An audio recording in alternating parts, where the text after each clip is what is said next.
સુરતની ઉધના પોલીસે ઘરફોડ ચોરીનો ભેદ ઉકેલવામાં મોટી સફળતા મેળવી હતી. ઉધનાની ઈસ્ટર્ન એન્જિનિયરિંગ કંપની 11.70 લાખ રૂપિયાની ચોરીનો ભેદ ઉધના પોલીસે ઉકેલી લીધો છે. 3 યુવકોની ધરપકડ કરી છે. મળતી માહિતી મુજબ આરોપીઓએ કંપનીમાંથી કોપર વાયર ચોરી કરવાની હતી, પરંતુ આરોપીઓને 11 લાખ રૂપિયાની રોકડ તથા તેઓ ભાન ભૂલી ગયા અને રોકડ ચોરી કરી ફરાર થઈ ગયા.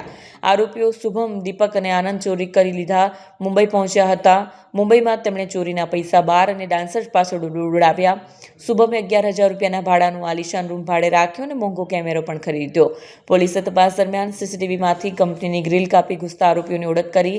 જે આરોપી આનંદે ચોરીના નોટોના બંડલ સાથે ફોટો ખેંચી ગોઈંગ ટુ બોમ્બે કેપ્શન સાથે ઇન્સ્ટાગ્રામ પર પોસ્ટ કરી હતી, જેણે પોલીસને તેમનું સ્થાન અને હાલત જાણવામાં મદદ કરી. અને પોલીસથી બચવા આરોપી દીપકે ઘરની બહાર પડેલી રેતીમાં રોકડ રકમ દાટી હતી, પરંતુ પોલીસે તે પણ શોધી કાઢ્યા.